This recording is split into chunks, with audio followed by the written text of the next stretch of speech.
akhirnya kita harus menerima kenyataan atau menelan pil pahit tentang realitas politik yang dilakukan oleh PKS. Ya, inilah adalah realita kenyataan yang harus kita terima, bahwa pada akhirnya kita emang nggak boleh terlalu fanatik dengan partai politik gitu ya, karena pada akhirnya ya seperti yang dilakukan oleh PKS ini gitu. Ini bukan soal PKS batal mengusung Anies di Pilkada Jakarta dan dia lebih memilih gabung dengan koalisi Indonesia Maju, tapi bukan soal itu, tapi soal partai PKS sendiri. Kita semua tahu jika partai PKS ini adalah partai yang sejak lahir atau sejak awal ini menasbihkan diri sebagai partai yang bernafaskan keislaman gitu kan. Jadi ini adalah harapan juga bagi umat Islam untuk menyuarakan aspirasinya, menyalurkan keresahannya dan sebagainya lewat partai PKS. Maka nggak heran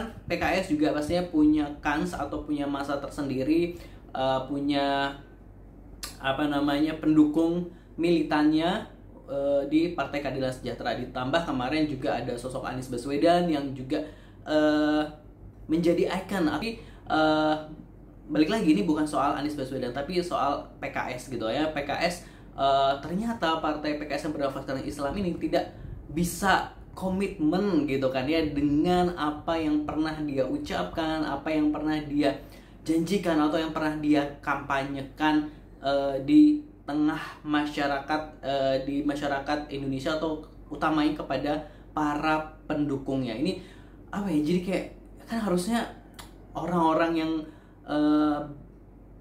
memegang teguh ajaran agama Islam kan kalau ketika berjanji harus ditepati. Ya paling itu komitmen, tapi ya akhir-akhir ini akhirnya kayak PKS kayak tidak berkomitmen lagi dengan apa yang pernah dia dengung-dengungkan, apa yang pernah dia kampanyekan seperti itu.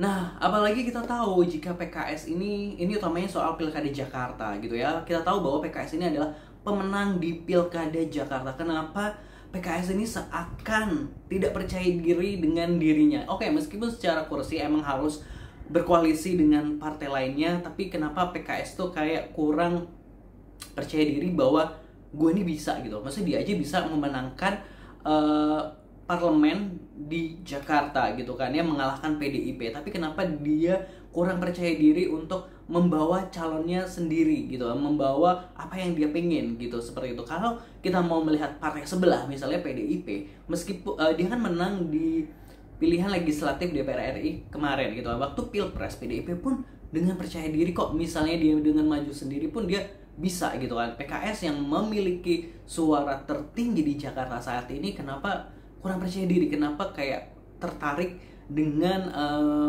gula-gula yang ditawarkan oleh sebelah ini? Kayak ini kan jadi pertanyaan, kenapa ya, ada apa dengan PKS ini?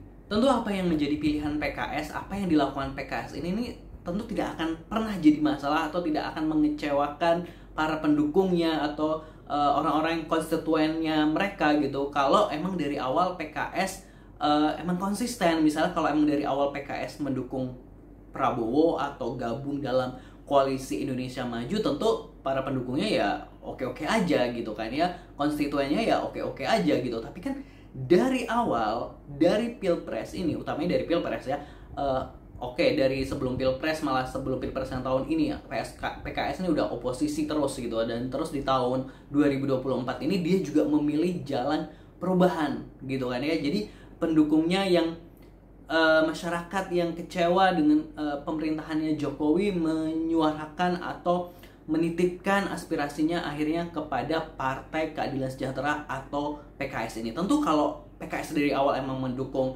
koalisi Indonesia Maju, ya pendukungnya juga ya udah gitu ya, ya udah nggak ada masalah karena dia konsisten. Tapi kan dia konsisten waktu kemarin Pilpres atau Pilek kemarin adalah mengusung konsep perubahan, mengusung gagasan perubahan, terus dia kayak melawan politik dinasti dan lain sebagainya. Jadi kayak banyak masyarakat Indonesia yang misalnya kecewa dengan pemerintahan Jokowi ya ngerasa terwakili dengan PKS. Tapi dengan akhirnya PKS ingin berkomunikasi, ingin bergabung dengan koalisi Indonesia Maju, ini membuat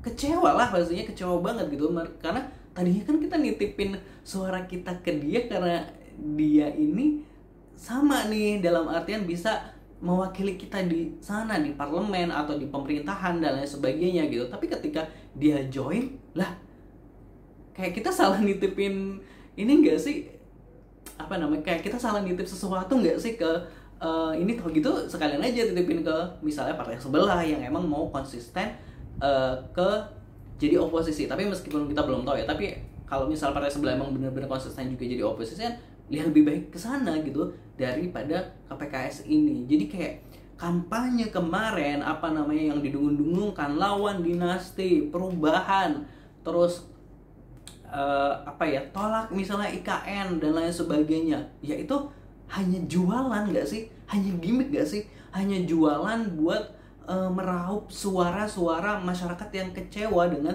pemerintahan Jokowi gitu kan. Nah setelah dapat suara itu menjadi apa ya, semacam kayak tukar tambah nggak sih, jadi semacam jadi nilai jualnya dia, sehingga menjadi nilai tambahnya ini menjadi lebih mahal gitu dibandingkan yang lain gitu kan. Kalau kita ngebacanya gitu nggak sih, karena itu tadi buat apa dia campaign kemarin gitu, kayak bullshit gitu, omong kosong. Karena kalau akhirnya join ngapain kalau dia emang dari awal ngedukung pemerintahannya Kim, maksudnya di koalisi Kim, totok ya kita selalu aja kali gitu kan, selalu aja kali relax gitu kan, kayak ya terserah gitu. Tapi kan ini kan dia udah dari awal campaign perubahan seperti itu.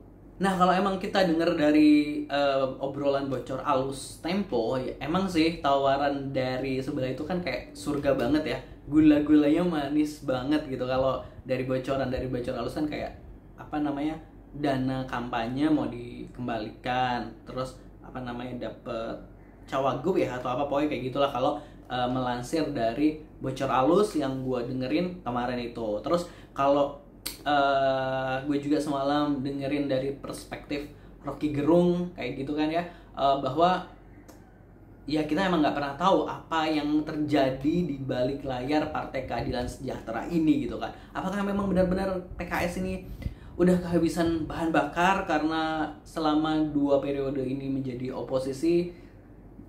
Ya kita nggak tahu juga gitu kan, itu urusan apa namanya, dapurnya PKS. Tapi kan terlepas dari dia kehabisan bahan bakar ataupun enggak gitu kan ya, tapi kan masyarakat itu kan nggak mau tahu soal itu, karena dia emang menitipkan apa ya, amanat atau suara mereka, aspirasi mereka kepada PKS. Karena masyarakat menilai PKS menjadi wadah bagi masyarakat Indonesia untuk apa namanya, menyampaikan atau menitipkan aspirasinya. Tapi kan kalau misalnya emang dari awal emang join koalisi Indonesia Maju kan juga masyarakat juga mungkin yang mendukung PKS adalah yang akan menitipkan amanat ke PKS ketika mereka join Indonesia Maju. Tapi kan yang sekarang ini adalah amanat tentang perubahan kepada Partai Keadilan Sejahtera. Ketika dia lebih memilih Kim, kayak kok gitu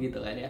Oke, kita nggak tahu, kita tunggu aja bagaimana nasib PKS di tahun 2029 mendatang. Apakah nasib PKS akan sama dengan partai-partai lainnya yang akhirnya suaranya tergerus, akhirnya ditinggalkan oleh masa pendukungnya? Kita hanya bisa wait and see. Goodbye PKS. Tapi dengan kejadian PKS ini, jujur gue jadi trash issue pastinya dengan partai-partai apa ya, bernafaskan Islam yang menggembor-gemborkan membawa aspirasi umat Islam juga. Tapi ya pada akhirnya kayaknya kepentingan mereka lebih banyak gak sih gitu. Oke, kalau menurut Positive People gimana? Bye bye PKS, see you next time, sampai ketemu di 2029. Goodbye.